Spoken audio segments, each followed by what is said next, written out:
I've been hearing this story. I find it fascinating. I've heard it several times in the past, and I think it's time for me to share it. I'm going to do a story time as I heard it as a story time slash news. We are meshing things and mixing things, and so there it is, the story of Black Jesus, allegedly in the 1960s, someone telling the story, someone who has allegedly been employed by the Rothschilds family and has been for quite a number of years. And though he continues to do his own thing that is possibly frowned upon, he continues to be employed by them. Perhaps they find him of value, and he also may be aware of his value, and this is why he continues to be as a loose cannon, I guess, somewhat. But according to him, in the 1960s, there was this Black Jesus, he was called, because he performed miracles. In Africa, there was a black man in the 60s. He was remarkably like Jesus. He performed feats and he had abilities much like Jesus. When the things he did were, just like I said, miraculous, he performed miracles. He was doing these amazing things and spoken of and raved about. And when the cabal heard of this black man of wonder, powerful and appearing indestructible, they sought to destroy him, because the devil is there to kill, steal, destroy. No matter the assault, his flesh would rejuvenate. They would shoot him and stab him. He'd simply bounce back into shape. No matter what they did, he was fine. The evil ones, they were in awe, then turned angry. They felt competitive. They sought an end to this Black Jesus figure who had been doing such great works amongst the people. Uplifting, loving, healing, praying, feeding, blessing, what I call bemoring.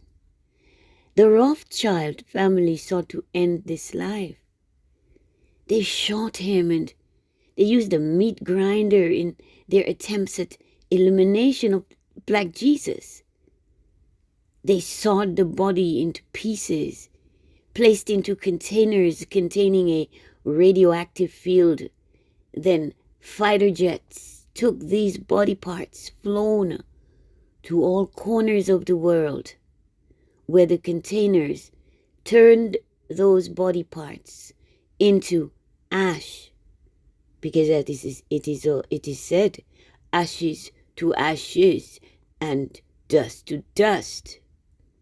Black Jesus rejuvenated, regenerated, remained ultimately undefeated, and said that it was unfortunate that he tried so hard to do his work and kept being attacked by devilish entities. The Rothschild response was attempted destruction. They've never stopped trying to destroy Black Jesus, and Black Jesus lives in each and every one of us. I follow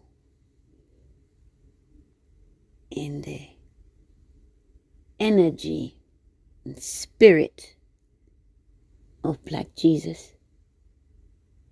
I'm Domina de la Pine, Mistress Sasha Storm. Thank you for listening. Please like, share, subscribe, comment. So I remember when I was a child how I was not attacked often, but when I was attacked, I took note of who attacked me and why.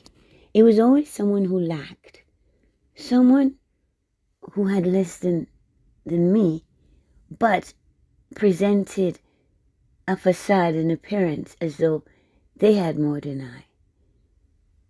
I know what I have. I know my value. My source is infinite. So until and unless more people choose to connect to source, and that is only done again by finding in your heart love. The love in your heart, it's undeniable when you have it. You have everything. Thank you for listening. Please like, share, subscribe, comment. I've been fighting for so many years. For decades, I've been fighting online to have my voice heard, and they've always tried to shut me down. Always.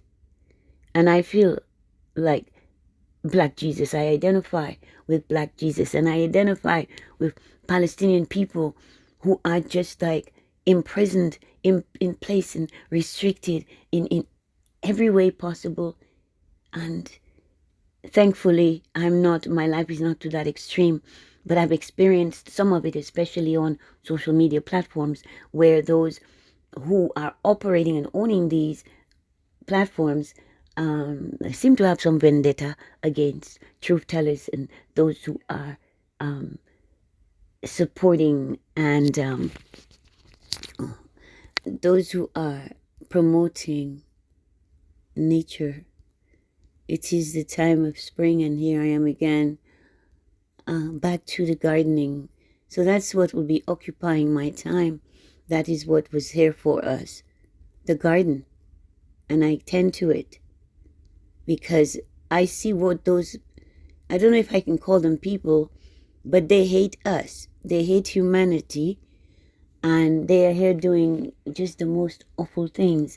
And still, people want to be like them. People, I want to be rich. Will I be pretty? Will I be rich? You know this? Those who have the most money and are the least attractive facially, physically, and body, they are not born, looking nice, which is why they need the money, because with the money they can buy everything, right? If you are good looking and you don't have money, you will have pretty, you'll be okay in life. But if you're not attractive, you need the money. So I understand. But with the power they have, and the anger they feel, the hatred they have for what they lack, that you have. So they just say, well, we're going to have money. You have nothing? Well, we have the money. They don't have what you have. I mean, look, our creativity, the sense of playfulness, the childlike nature that they use against us as though it's something stupid. Children are very smart, resilient, and children know and absorb a lot more than you can even ever think or imagine. But anyway, I digress. I'm happy to finally be ready to emerge out of my cocoon. I've been observing from a distance just to be able to place myself, to see where I belong or I don't.